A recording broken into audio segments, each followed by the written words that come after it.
Hello, dear friends. How are you? And you are most welcome in my channel Nayab Thoughts in English and myself Renu. और आज हम पढ़ने जा रहे हैं class 8th it's so happen, जो कि आपकी सप्लीमेंट्री रीडर है। उसका लास्ट लेसन हम करने जा रहे हैं ancient education system of India. Ancient meaning very old, education you know, and system of India Bharat का बहुत ही पुराना शिक्षा का की जो व्यवस्था है उसको पढ़ने आज हम जा रहे हैं।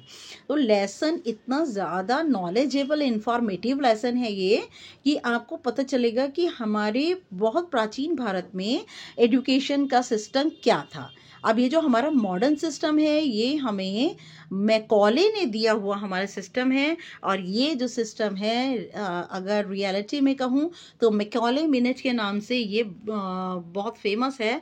लेकिन ये ऐसा सिस्टम है जिसमें सिर्फ उसने सोचा था कि हमें क्लर्क कैटेगरी चाहिए और इंडियंस को थोड़ी बहुत इंग्लिश हम सिखा देते हैं। तो इट वाज रियली बैड हमारा सिस्टम जो है, अगर हम सही मायने में देखें तो एंशियंट एजुकेशन सिस्टम के मुकाबले में कंपैरिजन में नील है, ना के बराबर है। तो आप इसमें जान पाएंगे कि कैसे एजुकेशन का जो हमारा सिस्टम था वो जो सिस्टम था वो फोकस करता था moral, physical, spiritual and intellectual aspects of life. हमारी लाइफ में शारीरिक, मानसिक, बौद्धिक चारों तरह की चहुमुखी विकास की ओर जो है वो इशारा करता था, फोकस उस पे होता था। और ये स्ट्रेस करता था वैल्यूज़ के ऊपर, वैल्यूज़ पर, डिसिप्लिन पर। वैल्यूज़ कौन कौन सी होती हैं? Humility, truthfulness, discipline, self reliance and respect for all creations, कि सभी के लिए हम इज्जत अदा करें और सभी के लिए सच्चे रहें, अनुशासित रहें, विनम्र बने रहें, और जो है हम खुद पर निर्भर रहें, आत्मनिर्भर रहें, हम दूसरों पर डिपेंड ना रहें। ये हमारा एंशियंट एजुकेशन सिस्टम हमारे चहुमुखी विकास की ओर इशारा करता है।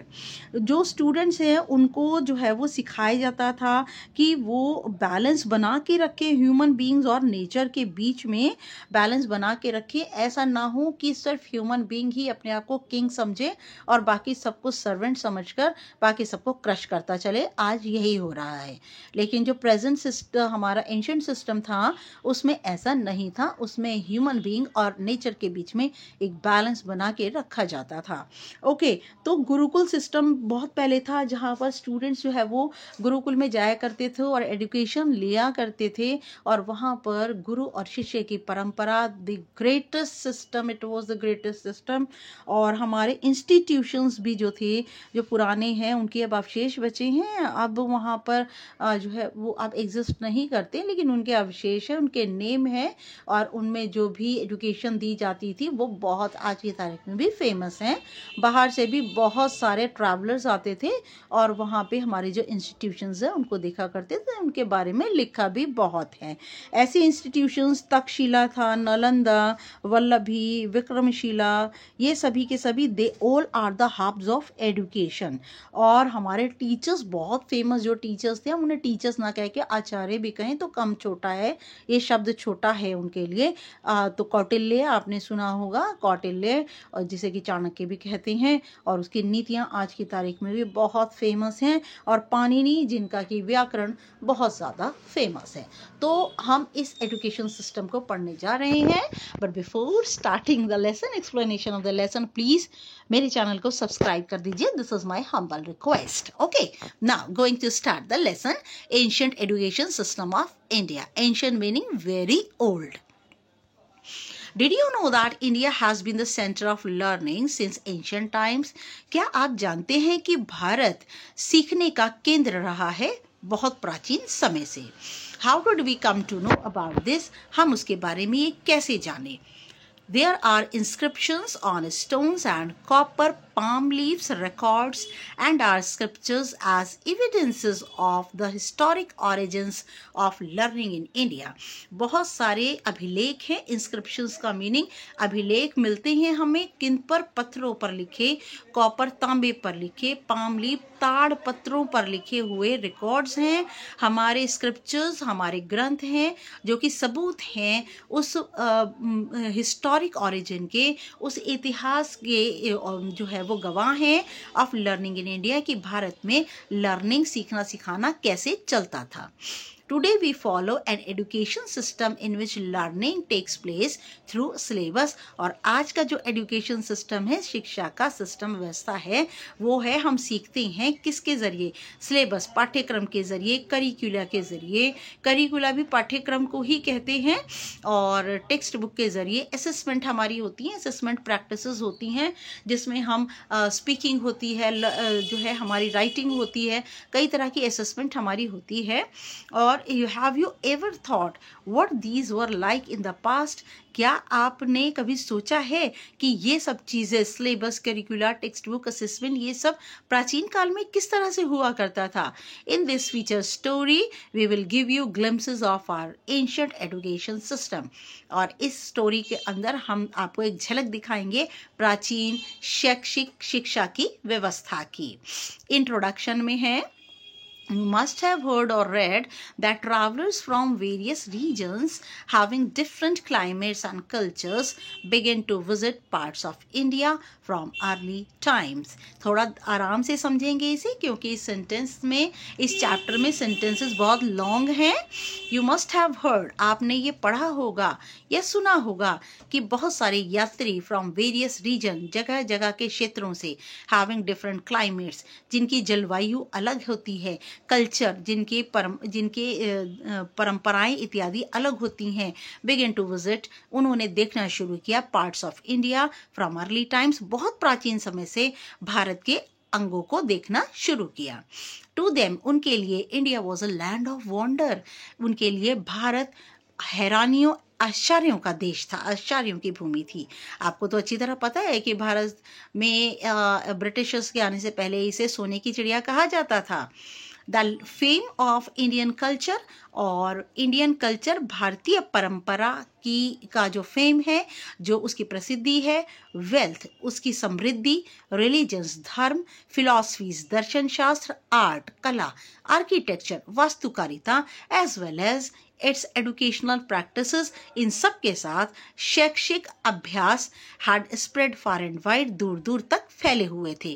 The education system of ancient times was regarded as a source for the knowledge, और भारत का जो प्राचीन भारत का जो भारतीय जो शिक्षा की व्यवस्था थी, उसे स्रोत माना जाता था ज्ञान का, ट्रेडिशंस, परंपराओं का, प्रैक्टिसेस का, नीतियों का, that guided and encourage humanity, जो कि रास्ता दिखाती है और प्रोत्साहित करती है पूरी मानव जाति को।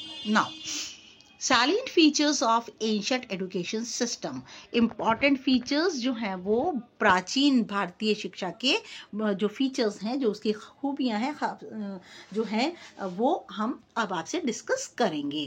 From the time of Rigveda, हमारे 4 वेद हैं, ऋग्वेद, सामवेद, यजुर्वेद, अथर्ववेद, 4 वेद हैं जिनमें सबसे पुराना है Rigveda. From the time of Rigveda onwards, Rigveda के समय के बाद से our ancient education system evolved over the period, और हमारे जो प्राचीन शिक्षा की व्यवस्था है वो बहुत लंबे समय से यहाँ पर विराजमान है, and focused on the holistic development of the individual, और वो ध्यान देने के लिए कहती है चहुमुखी विकास। चहुमुखी विकास का मीनिंग शारीरिक, नैतिक, भौतिक और मानसिक, बौद्धिक, इन चहुमुखी विकास की ओर इशारा करती है कि एक व्यक्ति का विकास चहुमुखी होना चाहिए, ऐसी शिक्षा उसे मिले, by taking care of both, और वो इस बात का ख्याल रखती है the inner and the outer self, कि बाहरी और भीतरी दोनों जगह का विकास एक व्यक्ति का होना चाहिए, उसे ऐसी शिक्षा मिले। ऐसी भारतीय शिक्षा प्रणाली, बहुत ही प्राचीन भारतीय शिक्षा प्रणाली ऐसा कहती है। This system focused on the moral, और ये सिस्टम फोकस होता था, केंद्र पर रखता था मॉरल, नैतिक, फिजिकल, शारीरिक, स्पिरिचुअल, आत्मिक and intellectual aspects of life, और बौद्धिक पक्ष के, जिंदगी के बौद्धिक पक्ष और इन 4 पक्षों की ओर इशारा करता था कि एक व्यक्ति अगर शिक्षित हो रहा है तो उसे चारों पक्ष शिक्षित होने चाहिए। आजकल की शिक्षा क्या कहती है? सिर्फ बौद्धिक पक्ष हो जाए, चाहे हमारा शरीर काम करे ना करे, हमारी आत्मा अच्छे बुरे का हमें रास्ता दिखाए ना दिखाए, और चाहे हमारी नीतियां हमें अच्छी नीति दे, नैतिकता हमें मिले ना मिले, बस सिर्फ हम पढ़ लिख गए। ये आज की शिक्षा दिखाती है। लेकिन प्राचीन शिक्षा प्रणाली हमें कहती है कि मॉरल, फिजिकल, स्पिरिचुअल, इंटेलेक्चुअल चहुमुखी विकास व्यक्ति का होना चाहिए। It emphasized on values such as humility, और ये जोर देती है उन मूल्यों पर, विनम्रता, ट्रूथफुलनेस, सच्चाई, डिसिप्लिन, अनुशासन, सेल्फ रिलायंस, आत्मनिर्भरता एंड रिस्पेक्ट और इज्जत फॉर ऑल क्रिएशंस, कि हमें भगवान की बनाई सभी क्रिएशंस पर, जितनी भी भगवान ने चीज़ें बनाई हैं उन सब के प्रति हमें ये 4 चीज़ें होनी चाहिए: विनम्रता, सच्चाई, अनुशासन, आत्मनिर्भरता और इज्जत। Students were taught to appreciate the balance between human beings and nature, और उन छात्रों को सिखाया जाता था, प्राचीन छात्रों को सिखाया जाता था कि वो अप्रिसिएट करें, प्रशंसा करें और बैलेंस बना के रखें ह्यूमन बींग्स, मनुष्य के बीच में और प्रकृति के बीच में। Teaching and learning followed the tenets of Vedas, और टीचिंग, सिखाना और सीखना दोनों ही किस पर निर्भर था? वेदों पर और उपनिषद पर। फुलफिलिंग ड्यूटीज टुवर्ड्स सेल्फ, और वो हमें सिखाती हैं कि हम अपने प्रति, अपने परिवार के प्रति, समाज के प्रति जो भी हमारे कर्तव्य हैं उन्हें पूरा करते चलें। Thus encompassing all aspects of life, और वो ये कहती थी कि इन सबको केंद्र में रखकर हमें जिंदगी के सारे उद्देश्यों की पूर्ति करनी चाहिए। सिर्फ ऐसा ना हो कि सिर्फ हम अपने लिए जिएं, नहीं, that we should live for all. Education system focused both on learning and physical development. Education system focus होता था सीखने पर और शारीरिक विकास पर निर्भर होता था। इन अदर वर्ड्स, दूसरे शब्दों में कहें, the emphasis was on healthy mind and healthy body, और जोर डाला जाता था स्वस्थ मन और स्वस्थ शरीर हो। ऐसा हमारी शिक्षा हमें प्राचीन शिक्षा का उद्देश्य होता था। You can see that education in India has a heritage of being pragmatic, और हमें जो है वो सिखाती है, हमारा जो एजुकेशन थी इंडिया की, वो हमें सिखाती थी कि ये खजाना थी प्रैग्मेटिक होने का, ऑप्टिमिस्ट होने का, पैसिमिस्ट होने का नहीं, हमें आशावादी, निराशावादी होने का नहीं, आशावादी होने का हमें इशारा करती थी। Achievable and complementary to life, और हमें कहती थी कि हम हर चीज़ को अचीव करें और हमारी लाइफ को कॉम्प्लीमेंट्री टू लाइफ। कॉम्प्लीमेंट्री का मीनिंग कि हमारी लाइफ में जो भी कमियां हैं हम अपनी लाइफ में गुड विशेस के साथ में जिएं, और पूरी ये जो एजुकेशन सिस्टम है वो इस बात का खजाना है। आप देख सकते हैं ये यहाँ पर एक page from a manuscript of the Rigveda का एक हाथ से लिखा हुआ, मैन्यूस्क्रिप्ट कहते हैं हाथ से लिखी हुई जो है वो लेख है, अभिलेख है, उसे आप देख सकते हैं। लैंग्वेज हम लोगों को क्लियर नहीं है, तो ऋग्वेद की लैंग्वेज जो है वो कोई और लैंग्वेज हुआ करती थी।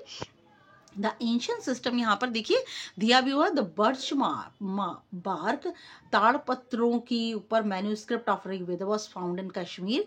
ये कश्मीर में पाई गई है। अबाउट 150 ईयर्स एगो, 150 साल पहले, it was used to prepare one of the earliest printed text of the Rigveda, और ये यूज़ की गई थी ऋग्वेदा की जो टेक्स्ट है उसको प्रिपेयर करने के लिए यूज़ की थी, as well as English translation, और इसका इंग्लिश में भी अनुवाद हुआ था। It is now preserved in a library in Pune, Maharashtra, और अब ये महाराष्ट्र पुणे की एक लाइब्रेरी के अंदर सेव किया हुआ है, प्रिजर्व है ये। तो यहाँ पर आप देख सकते हैं कि देखिए कितना पुराना ये कागज़ है ये। नाउ सोर्सेस ऑफ एजुकेशन, प्राचीन समय में शिक्षा के स्रोत कौन कौन से हुआ करते थे, किन किन चीज़ों से शिक्षा हमें मिलती थी।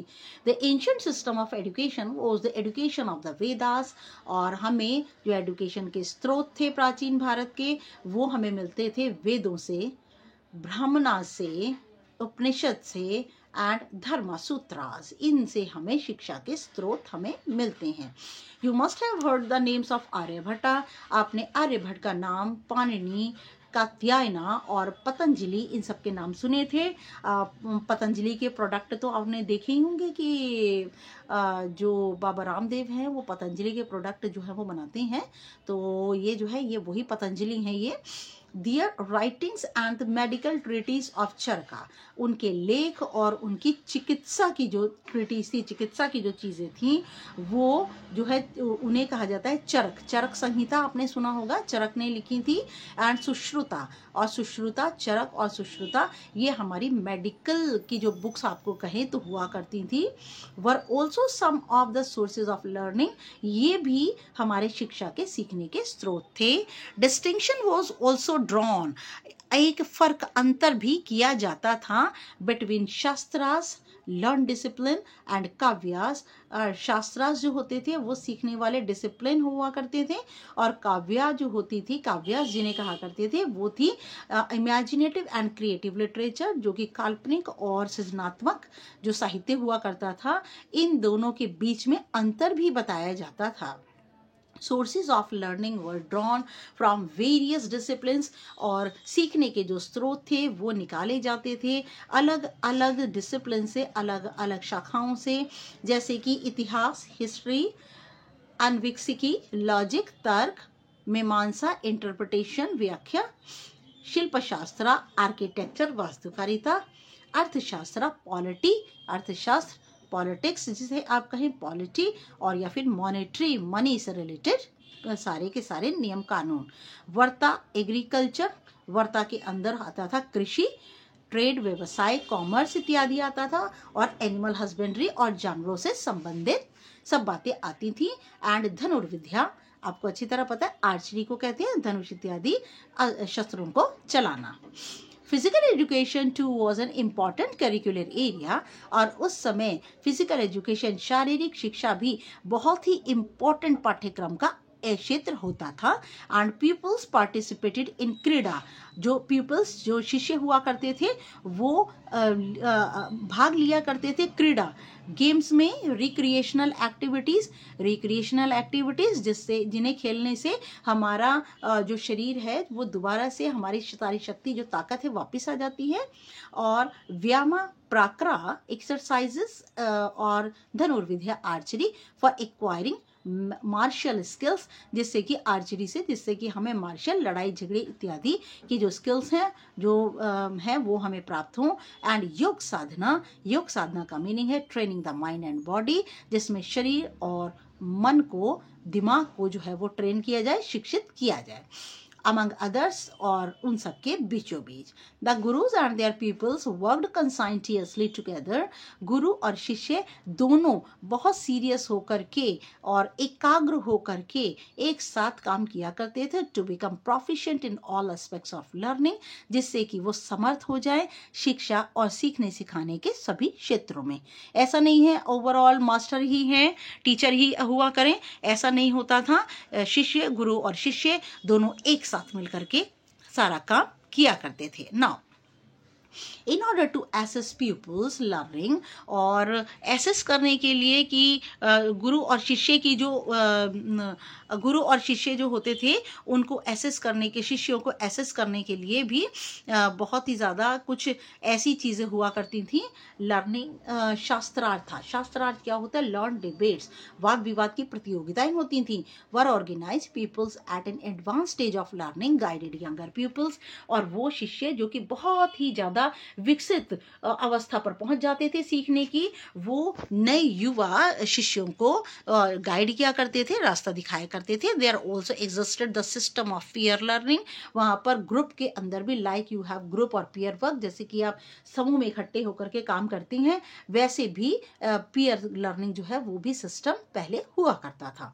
ये ना सोचें आप ये सब नए सिस्टम है, no, this all are not new, सब ये सब एंशिएंट इंडिया से ही आए हुए हैं।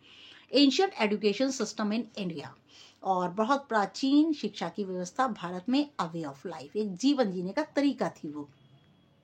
In ancient India, both formal and informal ways of education system existed. और प्राचीन भारत के अंदर औपचारिक अनौपचारिक, औपचारिक क्या होते हैं, अनौपचारिक क्या होते हैं कि औपचारिक अनौपचारिक दो शिक्षा के तरीके हैं। एक तो होता है कि हम स्कूल में जाकर के शिक्षा ले रहे हैं, ये अनौपचारिक है। एक घर पर ले रहे हैं, एक औपचारिक शिक्षा का तरीका है। तो दोनों तरीके हुआ करते थे।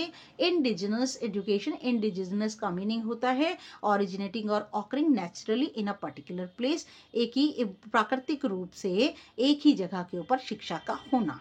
तो indigenous education was imparted at home, और ऐसी शिक्षा, प्राकृतिक शिक्षा घर पर ही दी जाती थी, या फिर टेम्पल्स, मंदिर में, पाठशालाज में, टॉल्स में, चतुष्पदिश में एंड गुरुकुल्स में।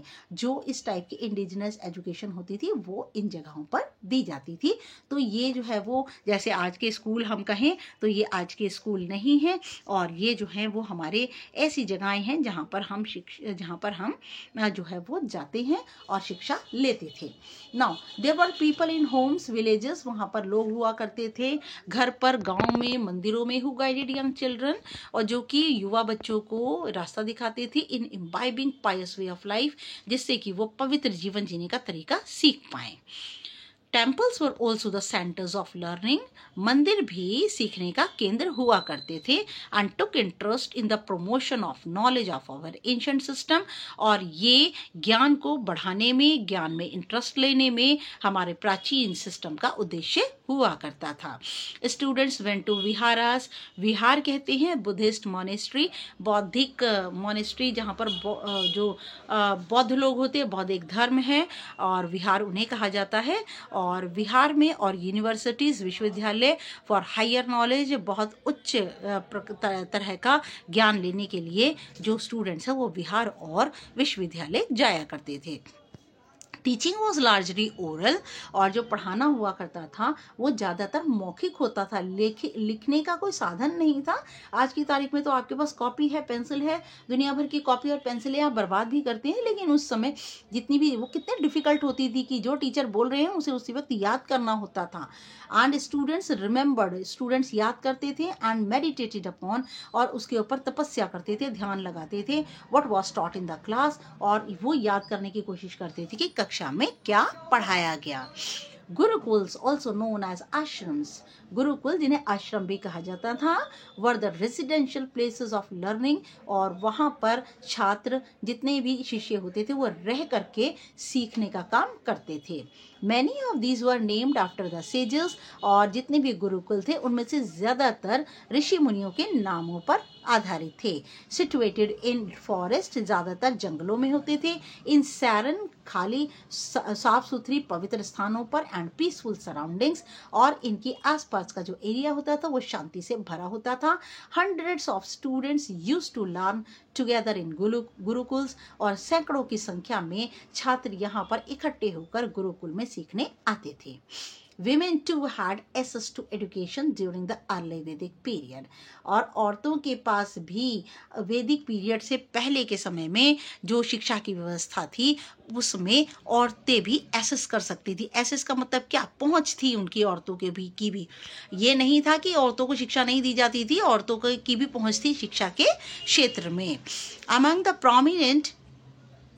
the prominent women Vedic scholars, और जो बहुत प्रतिष्ठित जो है वो औरतें, विद्वान औरतें हैं, we find references, और वो कौन कौन सी है, हमें मिलता है रेफरेंस, मिलता है मैत्रेयी का, विशंभरा का, अपाला का, Gargi, Lopamudra, to name a few, कुछ ऐसे नाम हैं जो बहुत फेमस हैं, जो कि औरतों के लिए जो है वो कहा जाता है कि जो शिक्षा आदमी लिया करते थे वही जो है मेन लिया करते थे, वही वीमेन के लिए भी थी, जिनमें बहुत पंडित जो औरतें थीं वो मैत्रेयी, विशंभरा, अपाला, गार्गी, लोपमुद्रा, कुछ नाम ऐसे फेमस हैं।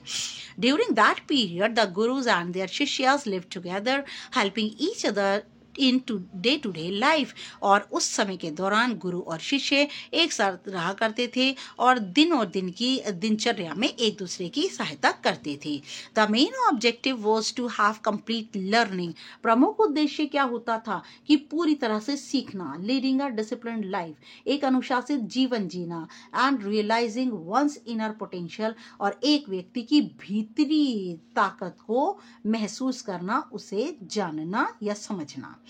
So students lived away from their homes for years together till they achieved their goals. छात्र वर्षों तक अपने घरों से दूर रहते थे जब तक कि वे अपने उद्देश्य की प्राप्ति नहीं कर लेते थे।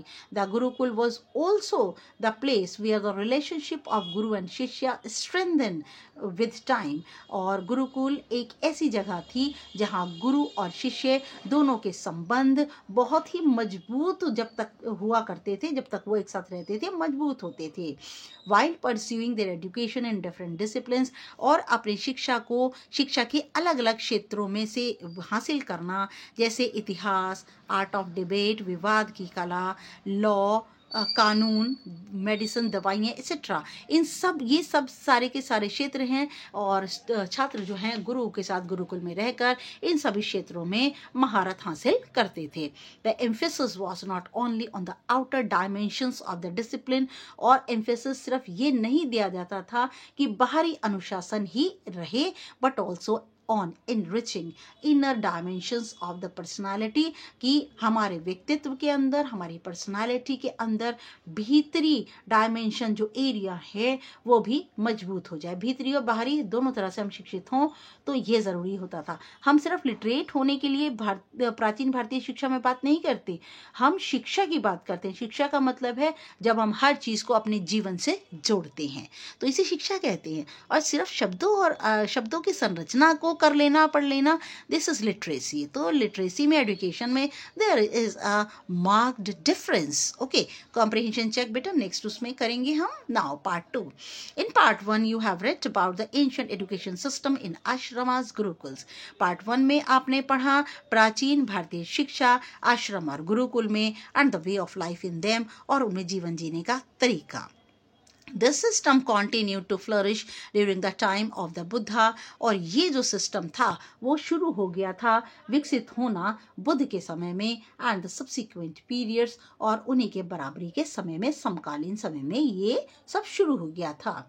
Many monasteries, मोनेस्ट्री क्या होती हैं? जहाँ पर मॉन्क कौन होते हैं? बौद्ध लोग होते हैं, भिक्षुक होते हैं, जहाँ पर वो जिया करते थे, पूजा पाठ इत्यादि किया करते थे, उन्हें ही मोनेस्ट्रीज को ही विहार कहते हैं। वर सेट अप फॉर मॉन्क्स, और ये मोनेस्ट्रीज और विहार जो है वो भिक्षुकों के लिए बनाए गए थे। एंड नन, और भिक्षु और नन जो हैं, जो औरतें भिक्षु नहीं होती हैं उन्हें नन कहा जाता है।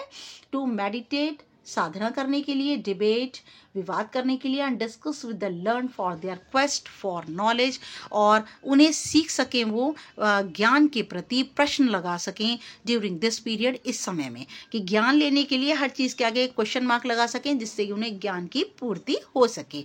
अराउंड दीज विहारास, इन विहार के आसपास, other educational centres of higher learning developed, इन विहारों के आसपास शिक्षा के वो केंद्र विकसित हुए जहाँ पर उच्च शिक्षा जो है वो दी जाती थी, विच अट्रैक्टेड स्टूडेंट्स फ्रॉम चाइना, और ये जो जगहें थी, विहारों के आसपास जो जगहें थी, ये China, Korea, Tibet, Burma, Ceylon, Java, Nepal और बाकी की दूर दूर के देशों के छात्रों को ये अपनी ओर आकर्षित करते थे। Viharas and universities. The Jataka tales, जातक कथाएं होती हैं, आपने सुनी होंगी जातक कथाएं। Accounts given by Hiuen Tsang and I Qing, Chinese scholars, और ये चाइनीज जो है वो चीन के विद्वान हैं, ह्यूआनसांग और आई क्विंग, और as well as other sources, और बाकी के जो स्रोत हैं टेलर्स, वो ये बताती हैं that Kings and society took active interest in promoting education, कि राजा और समाज दोनों ही बहुत ही फुर्तीली रुचि लिया करते थे एजुकेशन सिस्टम को प्रमोट करने के लिए, आगे करने के लिए। As a result, many famous educational centers come into existence और इसी का परिणाम ये हुआ बहुत सारे शिक्षा के क्षेत्र जो थे वो ताकतवर हो गए. Among the most notable universities और सबसे ज़्यादा डिस्टिंग्विश जो यूनिवर्सिटीज़ हैं, विश्वविद्यालय हैं, that evolved during this time, जो कि इस समय विकसित हुए, were situated at तक्षशिला और वो स्थित हैं तक्षशिला, नालंदा, वल्लभी, विक्रमशिला, ओदांतापुरी एंड जगडाला. ये जो है वो इस जगहों पर ये यूनिवर्सिटीज़ जो हैं वो विश्वविद्यालय वहाँ पर बने हैं. These universities developed in connection with the viharas और ये विश्वविद्यालय जो हैं विकसित हुए हैं और इनका संबंध होता था मोनेस्ट्री से, विहारों से. These universities developed in those at Banaras जो कि बनारस में था, Navadvip and Kanchi developed in connection with temples और बनारस, नवद्वीप और कांची में जो भी शिक्षा के क्षेत्र बने थे उनका कनेक्शन, उनका संबंध मंदिरों से होता था. And became centres of community life in the places where they were situated और वे बन गए थे, कम्युनिटी लाइफ बन गए थे, एक केंद्र बन गए थे और ये सारी की सारी जगहें जहाँ पर ये स्थित थी ये ऐसे केंद्र बन गए थे. These institutions catered to the needs of advanced level students और ये जो institutions हुआ करते थे, संस्थाएं जो हुआ करती थी, ये बहुत ही उच्च स्तर के छात्रों की आवश्यकताओं को पूरा करती थी. Such students joined centers of higher learning और ऐसे छात्र जो है वो सम्मिलित होते थे बहुत उच्च शिक्षा लेने के केंद्रों में and developed their knowledge और अपने ज्ञान का विकास करते थे बाय म्यूचुअल डिस्कशंस, एक दूसरे के साथ परस्पर विचार विमर्श करके एंड डिबेट्स और वाद विवाद करके विद रिनाउंड स्कॉलर्स, जाने माने स्कॉलर्स के साथ में, विद्वानों के साथ में परामर्श लेते थे और वाद विवाद करते थे. इस तरह से वो अपने ज्ञान को बढ़ाया करते थे. Not only this, ना केवल ये, there was also occasional summoning by a king to gathering in which the scholars of the country of various viharas and university would meet, debate and exchange their views. और ना केवल ये, समय समय पर राजाओं के द्वारा बैठक बुलाई जाती थी जिसमें अलग अलग देश के विद्वानों को बुलाया जाता था, अलग अलग विहारों और विश्वविद्यालयों के विद्वानों को बुलाया जाता था जहां वह मिलते थे, डिबेट वाद विवाद करते थे और अपने विचारों का आदान प्रदान करते थे. In this section we will give you glimpses of two universities of the ancient period. और नेक्स्ट वाले सेक्शन में हम आपको झलक दिखाएंगे दो महान विश्वविद्यालय जो कि प्राचीन समय में हुआ करते थे. These universities were considered among the best centers of learning in the world और ये संसार के सबसे बेहतरीन सीखने वाले केंद्रों में से, विश्वविद्यालयों में से सबसे बेस्ट माने जाते थे. These have been recently declared heritage sites by UNESCO. UNESCO की फुल फॉर्म है United Nations Educational, Scientific and Cultural Organization और इसको एक हेरिटेज साइट जो है वो घोषित कर दिया गया था. ये कि ये जो चीज़ें हैं ये हमारे प्राचीन समय का खजाना है और इनको कोई भी नुकसान ना पहुंचाए. ना सबसे पहला है उसमें तक्षशिला और टैक्सशिला. In ancient times प्राचीन समय में Takshashila was a noted center of learning और तक्षशिला एक बहुत ही ज़्यादा प्रतिष्ठित केंद्र था सीखने का, including religious teachings of Buddhism और इसमें धार्मिक शिक्षाएं बुद्धिज्म की भी दी जाती थी. For several centuries बहुत सारे centuries meaning centuries आप जानते हैं group of 100 years और वर्षों तक, सैकड़ों वर्षों तक, शताब्दियों तक इनमें बुद्ध शिक्षा का भी ये यहाँ पर ये केंद्र था. It continued to attract students from around the world और ये आकर्षित करती थी दुनिया भर के छात्रों को अपनी ओर until its destruction in the 5th century CE. तब तक आकर्षित करती रही जब तक कि 5th century के अंदर इसका डिस्ट्रक्शन नहीं हो गया. और आज कौन सी सेंचुरी चल रही है बच्चे? 2023 तो ये 21वीं शताब्दी चल रही है, 21वीं शताब्दी का 23वां साल सिर्फ चल रहा है। तो ये 5वीं शताब्दी में इसका डिस्ट्रक्शन विनाश हो गया था। It was known for its higher education, ये अपने ये शिक्षा का केंद्र, बहुत उच्च शिक्षा का केंद्र माना जाता था। And the curriculum comprise the study of ancient scriptures, और इसका पाठ्यक्रम बना हुआ था प्राचीन स्क्रिप्चर्स ग्रंथ, प्राचीन ग्रंथों का अध्ययन, कानून का, दवाइयों का, एस्ट्रोनॉमी आप जानते हैं खगोल विद्या का, मिलिट्री साइंस लड़ाकू इत्यादि विज्ञान का, एंड द 18 शिल्पास और आर्ट्स, और 18 शिल्प और आर्ट्स को सिखाने का ये केंद्र था। Takshashila became famous as a place of learning due to its teachers' expertise। Takshashila इसलिए प्रसिद्ध था क्योंकि इसके जो टीचर्स थे वो बहुत ही एक्सपर्टाइज थे, बहुत ही एक्सपर्ट टीचर्स थे, विशेषज्ञ थे, इसलिए ये जगह जो थी बहुत फेमस थी। अब यहाँ पर आप देख सकते हैं पोस्टल स्टैंप है इंडियन ग्रामेरियन। ग्रामेरियन जो है ग्रामर के जो बहुत उच्च आचार्य हुआ करते थे पाणिनि के बारे में। Okay, now among its noted peoples were the legendary, और इनमें जो इनके बहुत ही नोटेड पीपल्स शिक्षक रहे थे जो कि लेजेंड माने जाते हैं आज के दौर में, वो इंडियन ग्रामेरियन, भारतीय ग्रामर के आचार्य Panini. He was an expert in language, वह विशेषज्ञ थे भाषा के और ग्रामर व्याकरण के, and authored one of the greatest works on grammar called Ashtadhyayi जीविका, और उन्होंने ग्रामर की एक महान किताब जो है वो लिखी है अष्टाध्यायी, जिसे कहा था अष्टाध्यायी जीविका। One of the most renowned physicians in ancient India, और वो माने जाते हैं एक बहुत ही प्रतिष्ठित फिजिशियन, जिसे आप डॉक्टर कहते हैं, इन एंशिएंट इंडिया, भारतीय इतिहास के अंदर, भारतीय प्राचीन भारत के अंदर। एंड चाणक्य, जिसको हम कौटिल्य भी कहते हैं, a skilled exponent of statecraft, जो कि राज्य इत्यादि के बहुत ही इंपॉर्टेंट एक्सपोनेंट फैक्टर थे, वो स्टडीड हियर, ये दोनों यहीं पे पढ़े हैं। Students came to Takshashila from Kashi, जो स्टूडेंट्स तक्षशिला में पढ़ते थे वो कहाँ से आते थे? Kashi, Kosala, Magadha, and also from other countries, और दूसरे देशों से आते थे। In spite of the long and arduous journey they had to undertake, लंबी और कठिन यात्रा को करने के बाद वो इस जगह पर पहुंचते थे। देखिए यहाँ दिया हुआ है Takshashila was an ancient Indian city, ये प्राचीन भारतीय शहर है, which is now in north western Pakistan, जो कि अब उत्तरी और पश्चिमी पाकिस्तान में चला गया है। It is an important archaeological site, ये बहुत ही इम्पॉर्टेंट आर्कियोलॉजी की साइट है। And the UNESCO declare to be the world heritage, और यूनेस्को ने इसे संसार का एक खजाना घोषित कर दिया है, और 1980 में किया था। Its fame rested on the university, इसकी प्रसिद्धि एक विश्वविद्यालय के रूप में थी।